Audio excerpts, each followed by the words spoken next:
hanbleceya time, circa 1863. As the bold-faced sun rode on its downward course toward the wide rolling plains, towering white clouds amassed on the horizon, giving off a golden radiance from their high rounded edges. A lone figure rose solemnly from where he was watched in the lush grasses of the late spring, arms lifted toward the magnificence above. Silver Spotted Owl moved his pipe in the 6 traditional directions, drawing the smoke into his old lungs. He then let out a small sound of satisfaction. The turning of the seasons and the phase of the moon had finally come to a place for the young man to take his first steps on the path to an understanding of his place in the unseen, all-encompassing world of the spirit. The time had come for Wagachan, the cottonwood boy, to seek and receive a vision to guide him on life's path. All the wisdom of Spotted Owl's many, many years had been focused on imparting to this one found helpless in his cradleboard the wealth the unseen world had in store for him. 12 winters had passed at the holy man's knee. Now the time had come for him to be taught directly by the great mystery, the everywhere spirit, Wakan Tanka. Time for this Wikasa Wakan and the boy to travel to Mahopaha, Bear Mountain, the Giving Hill, as the Cheyenne called it. Of what protective spirit, what power would be revealed in the 4 days of prayer and fasting, Spotted Owl had little concern. For when Wagachan came down from the mountain's height, he would have confronted a manifestation of that power, the unexplainable. Perhaps he would even be blessed by Wakanya Wawanyanke, the great vision. He would come not only to Spotted Owl for interpretation, but also seek the wisdom of the holy men. Red Feather, he falls down. The council of more than one was advised for this great undertaking, the boy's first search for a vision, power, and guidance. Back at camp, Spotted Owl set in motion all those things that must be done for the Inipi, the purification ceremony. The holy man's thoughts traveled back to the time when the cottonwood boy had first come to his attention. A small raiding party of seasoned warriors were returning from a failed strike at a marauding Pawnee band. The enemy had been driven off, but no coup counted, no scalp lifted. Only the scant blood spilled from insignificant wounds, all that would be borne back to their lodges. A simple tale of the enemy routed, told in a council gathering, already dispirited from the failed raid when they came upon a small abandoned camp, the coals in the fire pit yet smoking. Disaster had been a visitor here too. White Ferret, the young warrior noted for his keen eyesight, discerned a slight movement high on a thickly leafed branch in the cottonwoods. There, snug in a cradleboard of a Cheyenne design, was a silent but woefully hungry infant. The infant was brought carefully back to camp and given to Gray Lostbird to nurse and mother. Finding him was a good omen. This boy, now at home in White Ferret's lodge, answered to Wagachan, the child of the cottonwoods, so named for the rustling sound of the tree's leaves. One fine morning, barely first light, newly able to walk on his sturdy legs, he appeared in the doorway of Spotted Owl's lodge. Backlit by the rising sun, his small form yet so dim that the owl thought perhaps the little figure in the entrance was an apparition, one of the little people. Of course, Spotted Owl bade welcome, and the child walked resolutely all the way to the holy man, who was still in his sleeping robe. Not wanting to miss an opportunity, Spotted Owl stretched forth his gnarled hand to test the reality of the form before him. The child thrust forth his own small firm hand, and with a giggle bit down lightly on the finger. "How?" exclaimed the old man, intuiting that no offense was meant, sat swiftly up in his bedding. "My taste pleases you. Not much meat left on these bones." At which the child plunked contentedly down, fixing his large black eyes upon him. "You have come to learn?" He again addressed the seated child. Another small laugh was affirmation. On that day this wise man, once a child himself, of a Cheyenne father and a Brule mother, became the cottonwood boy's beloved teacher and second father. Spotted Owl understood the significance of the child bringing himself to sit at wisdom's feet, and he thus spared no effort to educate him. Spotted Owl was sure that the foundling was of Cheyenne heritage. Elaborately quilled and beaded cradleboards were not just handed out. There was further evidence in the beaded snake effigy that surely contained his birth cord, and which Wagachin wore now upon his person. Even before gaining his full manhood, the boy stood half a head taller than most of the Lakota youth his age. There was the mystifying white cotton square, cleverly worked with colored threads to represent flowers. This was a viejo's adornment. It had been securely tucked into his wrappings. At first all thought he was of intermingled blood, but his skin glowed copper, cheekbones rode high on his narrow face, and his hair grew thick, straight, and black. Besides, he took to tracking and hunting skills as only a full-blood could do. Spotted Owl was respectful of this assumed parentage. Assured that the great mystery looked well upon the boy, the wise old healer strove to see that he spoke the Cheyenne tongue, which differed greatly from the language of this camp, the language shared by the largest tribe on the northern plains. He had learned the Lakota at his foster mother's breast. All too soon Wagachin would be a man.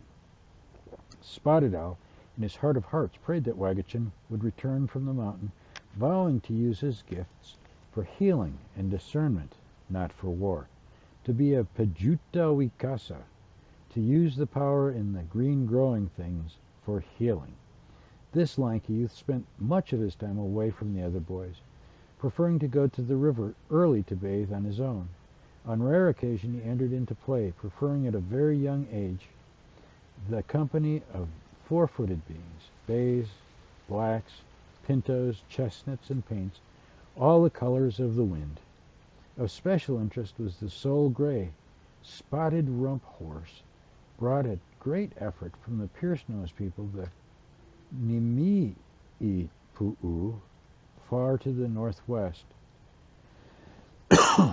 White Parrot, himself a renowned horse catcher, brought the boy early to be with the herd boys, hoping that he would seek to follow in his adopted father's path.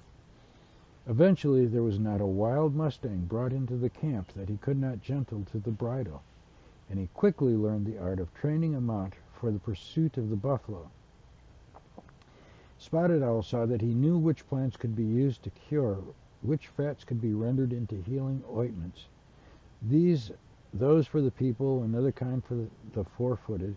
Although Wagachin preferred the company of horses, he often spent time with those struggling with an illness, recovering from wounding, and those whose strength, hearing, and eyesight were failing them.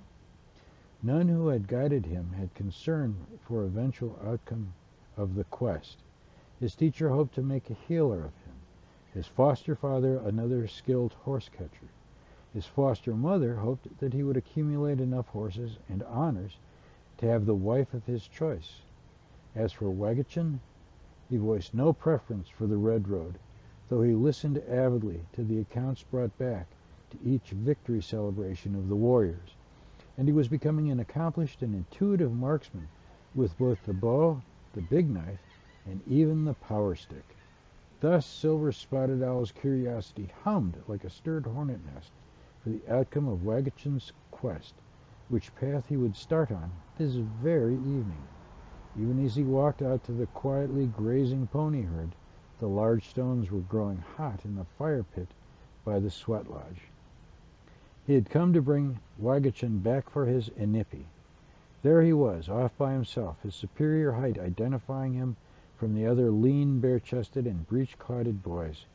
He let his eyes take full pleasure. A well-formed child, easily he would grow into a man that earned the appellation of handsome. Of the four great things all had to deal with, hunger in winter, defeat in battle, death of a wife, and loss of one's firstborn while still a child, Wagachin had no experience. Such is youth. To endure such hard things one needed the four great virtues: to give freely of one's possessions, to show bravery in conflict, to also have fortitude in any hardship, and of course to honor by keeping one's word. A rare smile came to his wrinkled face. The Cottonwood boy sought knowledge readily, took correction humbly. The quest begins. An alertness rose in him which held him as no arms ever had. Wagachun lived in a world where the animating force of all life was the everywhere spirit, Takuskanskan. He was raised by example, adequate instruction, and simply by absorbing the stories told in an elder's knee, he knew to acknowledge this view. But now was the time for him to actively seek a strong manifestation of what surrounded him, unseen, accountable for his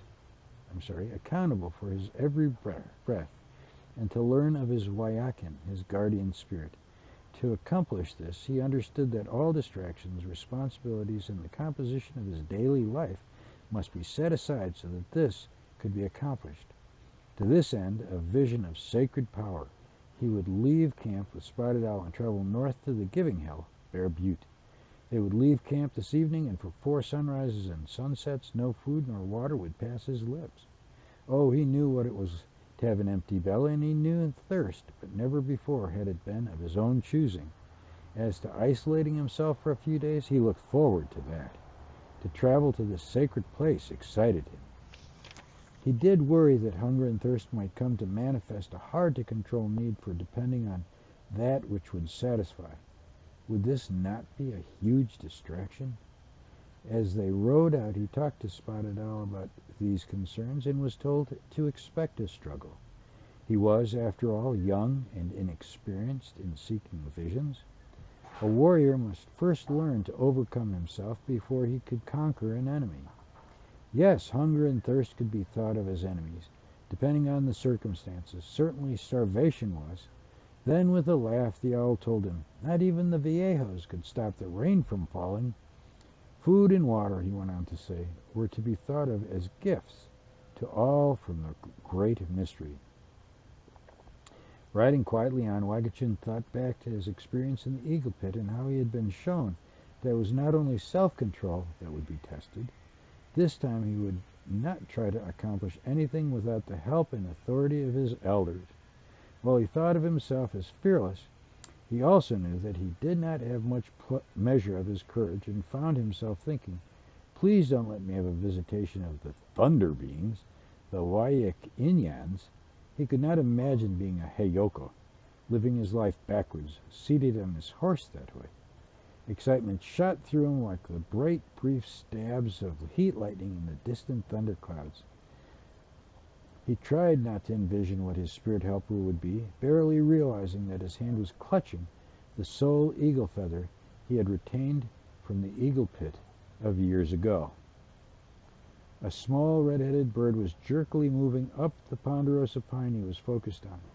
Aware that this was the late afternoon, Wagachun knew he would have to struggle with a growing disappointment. Suddenly the little bird jumped with a half-open flash of wings to the north side of the trunk, just as the distinct shadow of a hawk circled down. The bird's coloration so blended with the rough bark of the tree that it was almost impossible to discern. Well, my eyesight is sharper today, he thought, but there had been no real significance to his stay up on the butte so far. The first day he had been buoyed along by the very excitement of the quest and what it would mean for him an entrance into the warrior's world. He had passed that time exploring his surrounds, noting from this high vantage point how he could easily gaze down upon the plain spread below, how the greening land seemed to swell and move at the command of the wind. He felt his senses sharpening, felt the slight cooling of the air on his bare skin as a large cloud drift covered the sun. By late afternoon he could easily smell the distinct signatures of the various plants, especially the sweet aroma of the warm ponderosa bark, and the sounds. Knowing that his safety was secured in this sacred place, that he had no responsibilities guarding the herd or trailing game, he was free just to let his ears catch the life around him. As the late afternoon wind rose, the quarks of a soaring pair of ravens below the bluff came to him. Just before sunset he heard the calling of a bevy of quail and what sounded like the bark of a dog. He roused himself from this enjoyment. A dog? There should be no dog here. He gave a quick scout down the surrounding slopes below him. Satisfied that no such animal prowled, he waited expectantly. But the first stars appeared in the descending darkness, bringing nothing.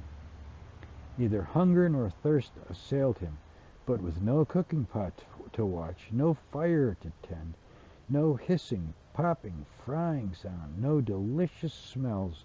Well, perhaps there was some hunger. He rose from where he had been sitting on a warm rock slab, now cooling as the night chill came on, glad that he was not in a pit as so many Lakota were to experience their time of vision questing. Perhaps a small fire would be good, and he set about seeking tinder. Had he ever been so mindful of creating a fire? First, gathering just the right tinder, creating a spark, nursing the tiny blossom of flame, and now feeding the small fire. As much as he poked, prodded, dithered, and dreamed over this consoling fire, nothing of the spirit world that he could discern came to him.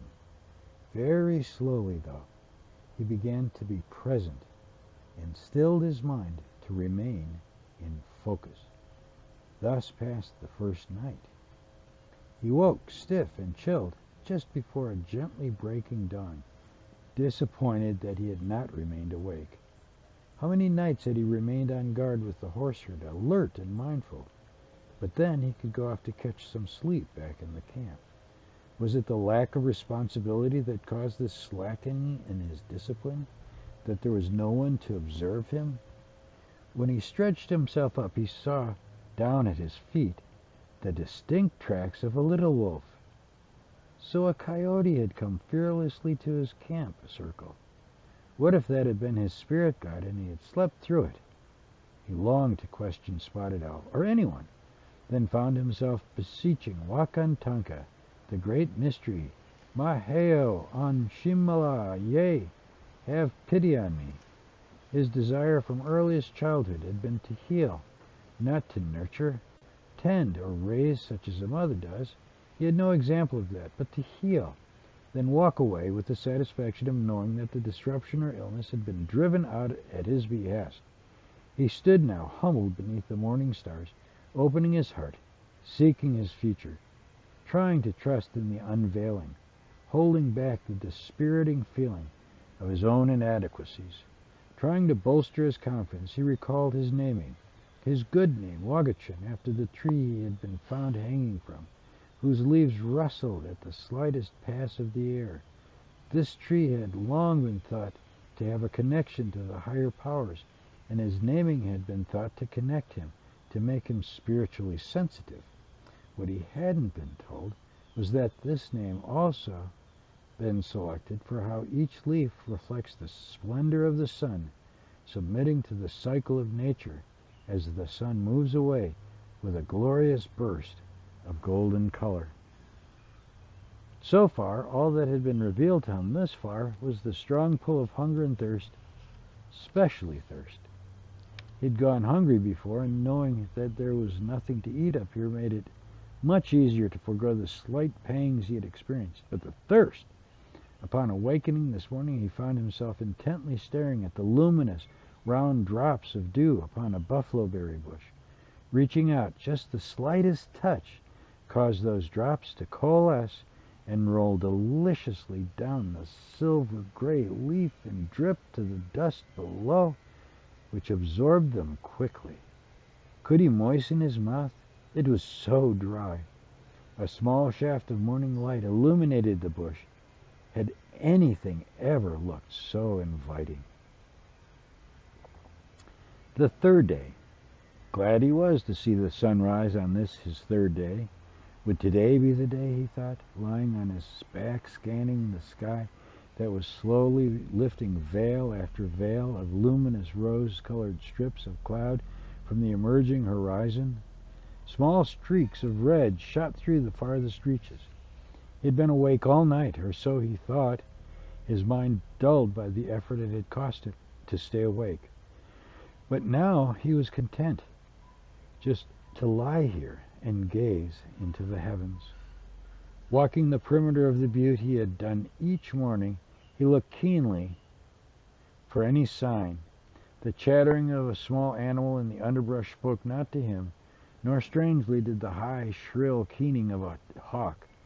Rumbles of thunder brought his attention to the southeast, where the horizon was darkening with thick thunderclouds. With a small sigh, he walked swiftly back to his spot and began to gather what he needed for a small wickiup.